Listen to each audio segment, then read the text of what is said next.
Trains can feel quite old-fashioned in a lot of ways. With long-distance travel very much the preserve of the plane in modern culture, a long-distance train as a mode of public transport can be seen as quirky rather than the go-to option. Japan, though, is determined to change that. Let us tell you how.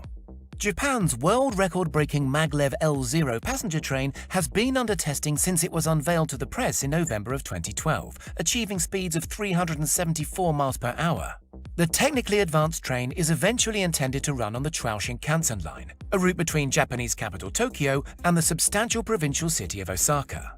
The first phase will run about two-thirds of the way to Nagoya by around 2027, with the remaining Osaka stretch coming into play in roughly 2045, nearly 100 years after Japan first looked at maglev technology.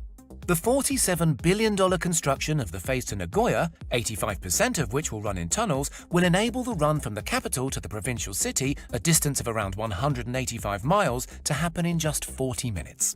When the route to Osaka, more like 250 miles, opens, it will blast to the capital in just 1 hour and 7 minutes. A massive time saving once you factor in airport check-ins and city centre train station locations. The total cost to Osaka is expected to be $100 billion or so.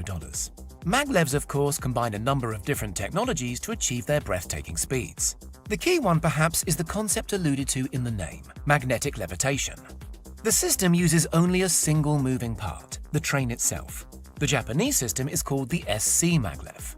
Maglevs use a system of superconducting magnets to push the train away from its track, typically a U-shaped guideway, and hold it in position. This has a key benefit. The train doesn't actually sit on anything, but hovers a very small distance above the track, and so the main source of friction that would otherwise slow the train is eliminated.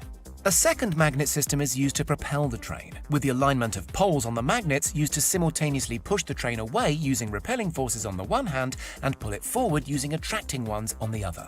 When the system is cooled to a low temperature, it's particularly efficient, and while it can be expensive to set up, the lack of moving parts means it's actually cheaper and more reliable to run, and the lack of friction produces that speed. There are other benefits to maglev systems too, including a smooth ride created by the total lack of contact with the path the train is following. It's also impossible for a maglev train on a track to catch up with another train, as the track controls the speed, which as a result is the same for every train traveling on it. That means there's no risk at all of collisions, at least between trains. That said, there are a lot of requirements to have the world's fastest train, or indeed any maglev train, but not enough to stop China and South Korea also running the same system, which is already functional in Shanghai and between Seoul and South Korea's southern coastline. One such requirement to run the system is the specific track layout for the maglev, which cannot share with more conventional trains, making it a costly setup. Additionally, the sheer speed of the train means it needs minimal and relatively slight curves, which can also be a limiting factor depending on the location. In practice, issues around putting in the tunnels have been a major delaying factor in Japan, alongside environmental protests, especially around the tunnel's impact on the water levels in local rivers. The financial consequences of the coronavirus pandemic have also impacted on the project's finances, which rely to some degree on passengers using the conventional rail system and may delay the launch. Still, the project is ploughing on, and had planned to offer Tokyo Olympic trial rides before the international audience was curtailed by the coronavirus. The Maglev L0, the specific train being trialled in Japan by the JR Central Japanese Railway Company, has built the technology to the highest level seen globally so far, and that's what's helped push the speed out to 374 miles per hour in testing. The top speed is unlikely to be hit in commercial journeys, which are expected to top out at closer to 300 miles an hour, but could yet go up still further in experimental conditions. It's already possible for tourists to experience the train by booking onto a sought-after preview ride on the Yamanashi Maglev test line, the 26-mile circuit on which the train broke that speed record, pulling no less than 7 coaches at the time. The train has also been able to travel 2,500 miles in a single day in testing. The most recent model of the Japanese maglev is rather literally called the Improved Maglev L0 and was launched in May of 2020. It makes some improvements to the power system of the original, with power now able to be provided through the track, and also develops the aerodynamics of the front car as well as adding an onboard generator. If the power is cut, the train will simply glide to a stop.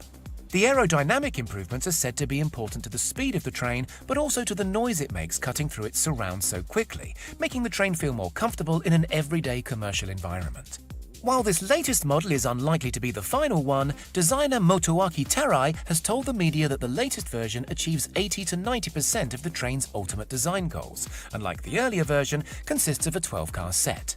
For now, the actual trial train consists of a combination of the two different models, running some new and some older carriages. Once in practical use, the trains will cut the current travel time between Tokyo and Osaka of around 2.5 hours by train by more than 50%. It's fair to say the media were impressed when they were given a chance to glance at the technology on the test track, which has hosted over 2 million test miles so far. In a little under 3 minutes, it reached 310 miles per hour, its top commercial operating speed, said reporter Kaisuke Umeda, who experienced the test run in the newest version.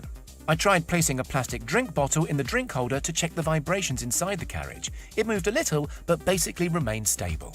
He also described the experience of that startling speed as like a movie warp scene. There may soon be maglevs on the way to the US too, with the proposed northeastern corridor route between Washington, D.C. and Baltimore ultimately intended to incorporate New York under discussion.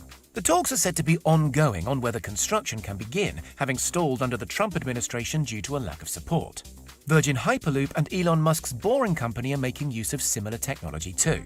That said, functioning maglevs remain a relative rarity around the world, but they're an efficient and relatively environmentally friendly way of providing middle-distance transport at exceptionally high speed, especially once you account for those airport check-in times. Japan's development isn't quite online yet as a functional piece of transportation, but when it is, it will be market-leading. Does this kind of transport appeal to you? Would you enjoy the speed at low altitude? Would you even consider a trip to Japan just to give it a try? And is it worth the billions of dollars in costs? Tell us in the comments.